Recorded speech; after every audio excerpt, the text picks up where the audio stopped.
Halo teman-teman, di video ini kami akan membahas tentang ion kompleks dan senyawa koordinasi. Perlu teman-teman ketahui bahwasannya logam transisi mempunyai elektronde yang belum penuh. Karena hal itu, mereka bisa mempunyai banyak biloks, warna-warni, bersifat paramagnetik, dan suka berikatan dengan ligan untuk menjadi stabil. Nah, ligan itu apa sih? Secara definisi, ligan adalah atom atau molekul yang menyumbang pasangan elektron ke logam pusat melalui ikatan koordinasi, yang dimana logamnya sebagai asam dan Lewisnya sebagai basa. Pada bagian ini saya akan menjelaskan tata nama senyawa koordinasi. Dalam melakukan tata nama senyawa koordinasi, kita harus memperhatikan tiga tahap-tahap berikut. Nah, yang pertama, kita harus menyebutkan nama ligannya terlebih dahulu.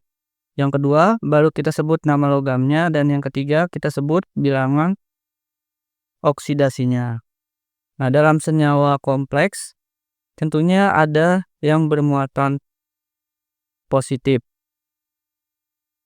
Maka harus diawali dengan awalan di, tri, dan tetra.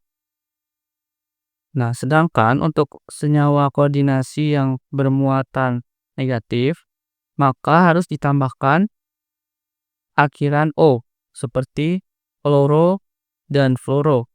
Sedangkan untuk senyawa kompleks yang bermuatan netral, memiliki tata nama yang khusus. Contohnya NH3. Maka kita sebut dia sebagai amina. Sedangkan H2O kita sebut sebagai aqua.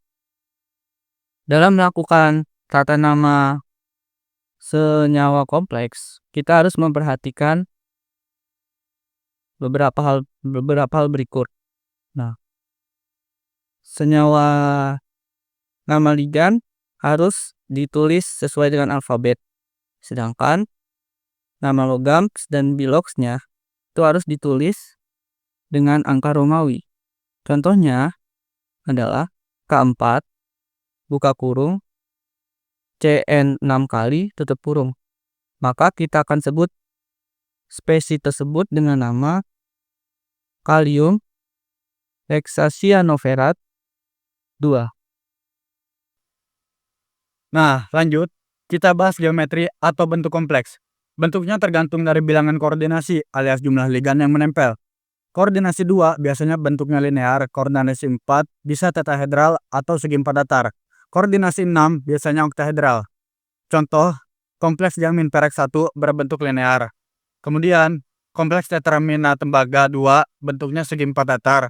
Lalu, hexacyanosfera 3 bentuknya oktahedral. Ada juga ligan polidentat yang bisa nyambung ke logam lewat banyak titik, misalnya DTA atau etilendiamin teraasetat. Nah, ini bikin kompleks jadi stabil banget. Kompleks juga bisa punya isomer. Contohnya, tetrakloroamin kobalt 3 bisa cis dan trans tergantung posisi ion kloridanya. Lanjutnya adalah bagian kelarutan dan ion senama. Beberapa garam logam transisi sukar larut, tapi jika ditambahkan ligan bisa larut karena terbentuk kompleks. Misalnya, endapan CuOH2 akan larut karena terbentuk CuNH3 2+. Ini karena pembentukan kompleks menggeser kesetimbangan ke arah larutan. Jika sebaliknya, kita tambahkan ion senama, larutannya akan semakin jenuh. Misalnya, larutan jenuh AgCl ditambahkan NaCl akan semakin banyak endapan AgCl. Inilah yang disebut efek ion senama. Terakhir, kita masuk ke aplikasi senyawa koordinasi. Di industri, kompleks logam yang dipakai sebagai katalis. Contohnya, di proses Haber dan kontak. Dalam ekstraksi logam mulia, Nas bisa larut dalam NaCN karena membentuk kompleks AuCN2-. Dalam tubuh kita sendiri, hemoglobin adalah kompleks besi.